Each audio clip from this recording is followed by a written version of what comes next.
salam sejahtera, salam Malaysia Madani dan salam perpaduan. Alhamdulillah, bersyukur kehadirat Ilahi kerana dengan limpah rahmat dan keizinannya kita dapat bersama-sama berkumpul dalam seminar keterangkuman organisasi dengan tema Organisasi Inklusif Masa Depan Progresif.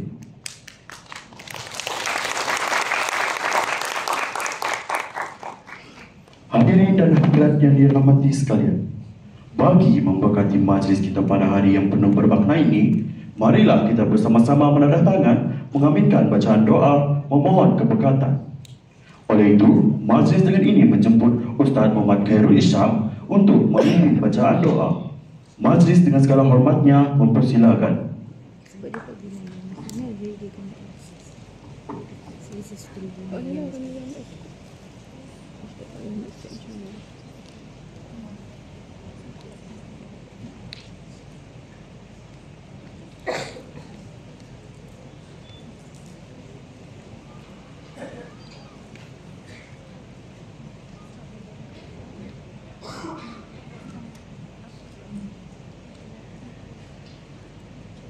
Bismillahirrahmanirrahim. Kita mulakan dengan umul kitab Al-Fatihah.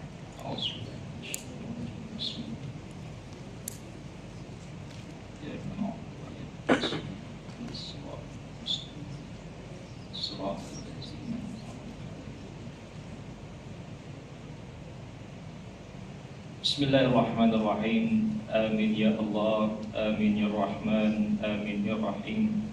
Alhamdulillahi Rabbil Alamin. Wassalatu wassalamu ala ashrafil anbiya wal mursalin wa ala alihi wa ashabihi ajma'in. Allahumma na'udzubika min 'ilmin la yanfa, min qalbin la yakhsha, wa min nafsin la tahba, wa min du'ain la yusma. Allahumma ighfir lana dhunubana wa liwalidina warhamhuma kama rabbawna shighara. Wal jami'il muslimina wal muslimati wal mu'minina wal mu'minati al ahya'i minhum wal amwat. Ya Allah, Tuhan yang Maha Pengasih lagi Maha Penyayang, yang memperkenankan segala permohonan kami menadah tangan dengan penuh ketulusan dan kerendahan hati, memohon perkenanmu, keredaanmu dan nikmat syurgamu, dan kami memohon hindarkan kami daripada kemurkaanmu dan azab nerakamu. Ya Allah, Engkaulah sebaik-baik pemberi pertolongan. Lapangkanlah dada serta bukakanlah pintu hati kami agar sentiasa tekun bekerja dan melaksanakan tugas dengan penuh tanggungjawab demi kepentingan masyarakat dan negara. Ya Dzal Jalali wal Ikram, Ya Allah, berikanlah keberkatan kepada seminar pada pagi ini dan jadikanlah ia sebagai satu jalan untuk kami menunaikan tanggungjawab yang telah Engkau amanahkan kepada kami. Ya Allah, sesungguhnya kami telah berkumpul dalam majlis ini kerana-Mu, maka pereratkanlah hubungan mawaddah dan perpaduan di antara kami agar kami memperoleh kekuatan dalam mempertahankan Ibu Pertiwi. Penuhkanlah hati-hati kami dengan cahaya dan keyakinan yang padu. Anugerahkanlah kami ilmu yang bermanfaat, keluasan rezeki, keafiatan dan kejayaan yang cemerlang di dunia dan di akhirat. Allahumma ja'al jama'ana haza jam'an marhuman wa tafarruqana min ba'dihi tafarruqan ma'suman. Rabbana zalamna anfusana wa illam taghfir lana wa tarhamna lanakunanna minal khasirin. Rabbana atina fid dunya hasanah wa fil akhirati hasanah wa qina azaban nar. Wa sallallahu ala sayyidina Muhammad wa ala alihi wa sahbihi ajma'in. Walhamdulillahi rabbil alamin.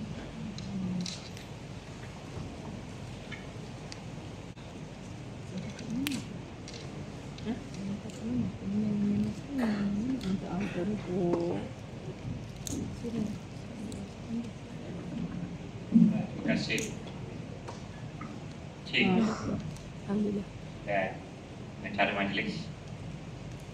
Bismillahirrahmanirrahim. Yang berusaha Dr. Syarul Nizam, Dilanas Pusat Penataran Ilmu dan Bahasa IPIB, digital merangkap juga sebagai penasihat program.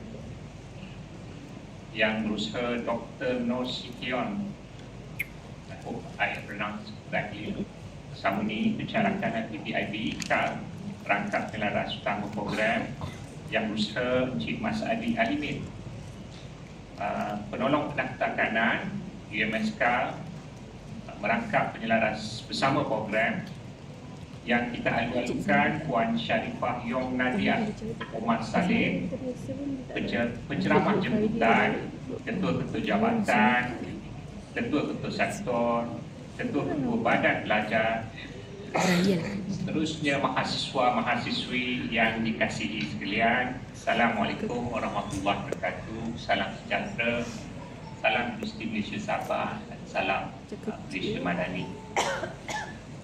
Syukur kita kehadap Allah Subhanahu Wa Taala kerana dengan limpah dan kurnianya dapat kita semua berkumpul pada hari ini, pada pagi ini, bagi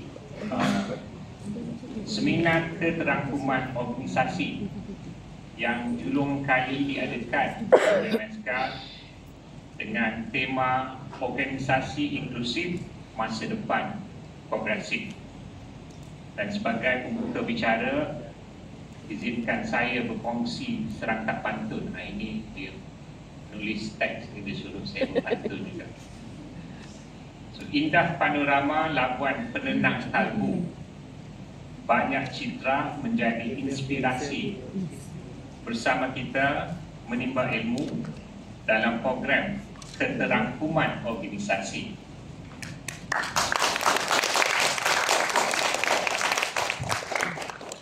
Tahniah dan syabas saya ucapkan kepada PPIB dan juga Sektor Pentadbiran dan Sumber Manusia SPSM atas kejayaan menganjurkan program kita pada pagi ini, serta kepada seluruh jawatan kuasa yang telah bertukus lumus memastikan kelancaran dan kejayaan penganjuran seminar kita. Usaha besar ini bukan sahaja wajar diberi penghargaan, malah harus kita jadikan ini sebagai contoh dalam menjayakan program-program yang bersifat pembangunan ilmu dan sasiah.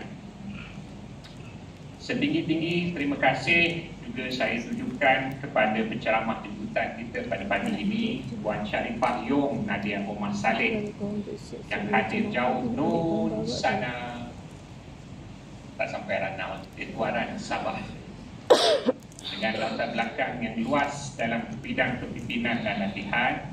Saya yakin perkongsian beliau hari ini bakal menjadi pencetus inspirasi dan meningkatkan kefahaman kita tentang kepentingan keterangkuman dalam sebuah organisasi. Saya dimaklumkan tadi Puan Sharifah Yong Nadia juga adalah penyelidik. Sekarang ini sedang melanjutkan pengajian dia dalam peringkat di fasa-fasa akhir, peringkat PhD. So bersama dengan UMS PPIB juga kan, amal ketika pendidikan. So semoga dipermudahkan perjalanan dan mungkin insyaAllah dalam masa terdekat ini dia akan siap tesisnya. Seperti yang kita sedia maklum, keterangkuman adalah asas kepada pembentukan organisasi yang mampan, progresif dan berdaya saing. Ia bukan sahaja tentang meragikan kepelbagaian, tetapi juga tentang mewujudkan suasana kerja yang menghormati, menghargai dan memberi ruang kepada setiap individu untuk menyumbang dengan sepenuh tanpa diskriminasi. Jadi saya semalam itu sempat jugalah bila baca teks ucapan ini berkenaan dengan organisasi inklusif. So saya sendiri pun sebenarnya daripada bidangnya, kebanyakan kami sinilah di Ektal is from the business punya field. So organisation is part of the khusus yang pelajar sendiri ambil, dan kebanyakan daripada pensyarahnya pun dia mempunyai bidang berlatar belakangkan urusan manajemen, yang mana organisasi ini adalah salah satu dia punya yang kita didedahkan. So organisasi ini dia banyak definasi sebenarnya daripada sejak awal lagi. So saya kebetulan ambillah sikit-sikit, mungkin saya boleh berkongsi, tapi kita boleh faham ianya ada few keywords yang berkenaan organisasi ini. Kalau pada tahun 1938, seorang yang penyelidik bernama Barnard, dalam bukunya yang bertajuk The Function and of the Executive, Dia mendefinisikan organisasi sebagai satu sistem, a system of consciously coordinated activities of two or more person. This back in 1938, saya pun tak ada lagi. Tapi you see the Western dia dah explore apa itu organisasi. Dia dah cuba faham betapa pentingnya organisasi, lebih lagi untuk pembangunan sebuah negara, ekonomi sebuah negara. Sama juga in 1962, the accomplishment ini daripada Blau and Scott. In 1962, dia punya tajuk, dia punya tesis is Formal Organization, a Comparative Approach. Dia mendefinisikan organisasi sebagai the accomplishment of an objective that require collective effort. Man set up an organization designed to coordinate the activities of many persons and to furnish incentive for others to join them for this purpose. And another definition yang saya dapat masukkan ialah daripada Krebs in 1986. Sama juga, kita tak ada lagi. Kebanyakan yang mahasiswa-mahasiswi ni lah. Tapi yang tak berumur ni kan. Social collective in which people develop ritualized pattern of interaction in an attempt to coordinate the activities and effort in the ongoing accomplishment of personal and group goals. Kalau kita tengok daripada definisi ni daripada tahun 20-an, 30-an, 40-an, satunya yang kita kenal pasti ialah organisasi sudah wujud. Mungkin dekat Malaysia ni dia baru je kita nak privatize lah kan. So in the Western world been around for decades. Itu satu kita kena tahu. Dua ni kita tahu dia penting lah kan. So penubuhan organisasi ni sangat penting because they have been developed. Tapi dia seperti mana juga benda lain, perkara lain yang kita kaji, ini dynamic. Bila dynamic ni dia evolve. Tapi kalau kita tengok definisi tu, mungkin penceramah nanti dia boleh review saya punya inilah, pasal saya not specifically in organisation punya expert. I just happen to come across and read few books lah. So kalau kita tengok daripada situ, organisasi definisinya kat situ dia punya keyword is people. You, me. Mesti ada people. Man, kadang-kadang. Person, kadang-kadang. Individuals, kadang-kadang. Jadi it's about people in the organisation. And then the second keyword, kalau you perasan, semua orang ni yang didefinisikan ialah berkenaan dengan coordinated, collective.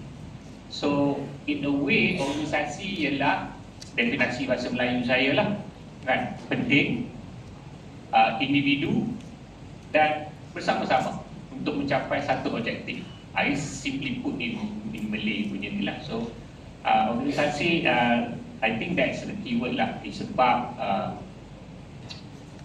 coordination, collectiveness of the people in the organisation to achieve a set of objektif yang already kita sudah tetapkan untuk kita sama-sama untuk capai. Dan salah seorang yang paling terkenal dalam organisation punya teori ialah ini orang Jerman lah. Jerman ni masa tu belum perang dunia lagi. Jerman ni dia unik sikit pemikiran dia. Even in fact that part of the world is where all this great thinker bermula, Karl Marx dan sebagainya kan. So in we don't actually use the idea, tapi kita gunakan dia punya idea sebagai basis. Seorang yang bernama Mark Webber in 1922. In 1921, dia sudah mengenalkan satu teori dipanggil organization theory jugalah. Dia kata organization is a workplace that should be run like a clear recipe. Seperti resepi you ada tulis lah kan. Kita tengok rancangan masakan kan, ada resepi dia. Masukkan sedikit garam, masukkan 2 bulas bawang, contohlah nanti. So everyone has one job, rules and written down, and people are hired for skill. During that time, for him, in 1920, people are hired for skill, not who they know. This simple rule keep things fair and predictable. But if we pile on too many, the work slows and feel cold. Keep Weber clear recipe for fairness. It's in fact betul masa zaman-zaman dulu tu baru tertubuhnya organisasi, so they try to come up, so how organisasi should be built up. So it must during that time they punya ideologinya about fairness. So semua orang ada tugas masing-masing. Yang mana sampai sekarang ni pun the same, almost the same. Kita ada so many sector. So basically the sector membuat tugas di masing-masing. But keep the Weber punya idea tu sebagai kita punya basis. Pasal kalau kita gunakan Weber punya idea tu, kita punya organisasi akan menjadi sangat-sangat rigid.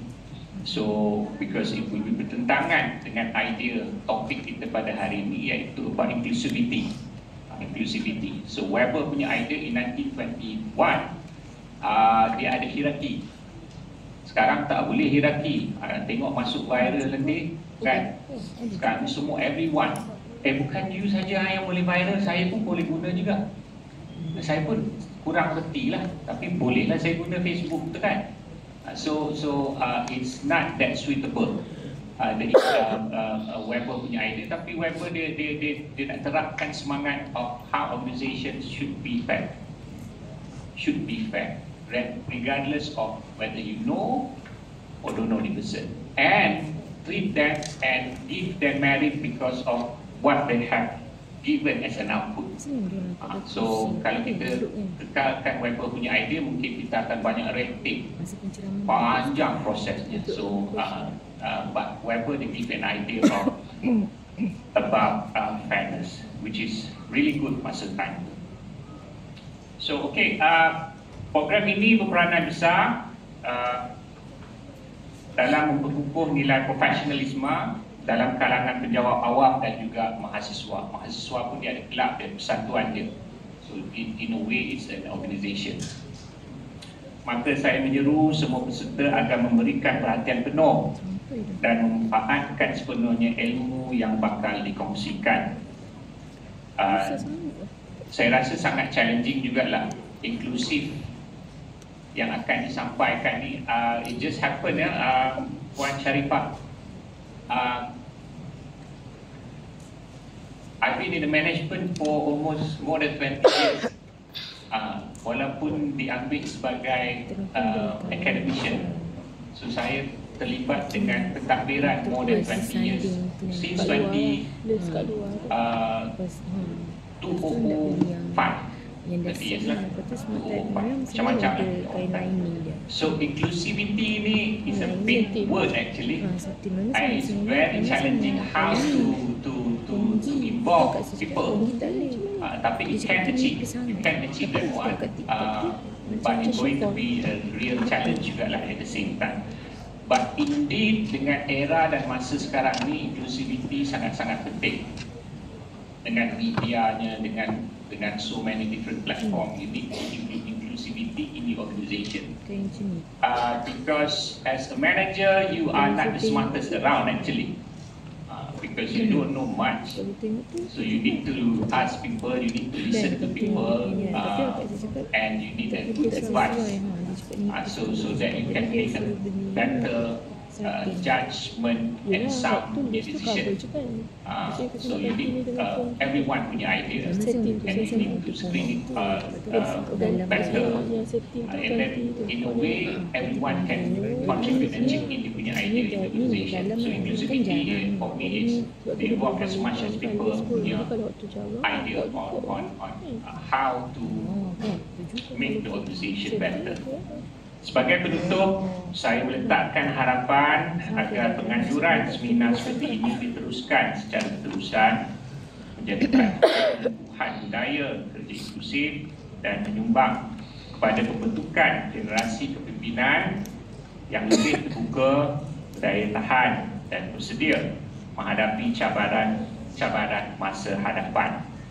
Visi kita jelas, menuju sebuah organisasi yang bukan sahaja cemerlang dalam prestasi, tetapi juga adil, menghargai perbezaan dan membina masa depan yang lebih progresif untuk semua. So sebelum saya mengakhiri, saya juga ada sediakan satu pantun. Hujan reda, tampak pelangi. Ini kita balas ni. Warna ceria menari-nari, industri teguh menyuntik harmoni. InsyaAllah masa depan progresif terus dan berseri. Saya ambil kesempatan ini juga untuk mengucapkan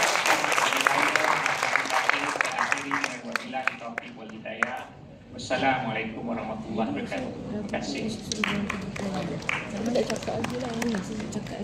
Demikian tadi ucapan oleh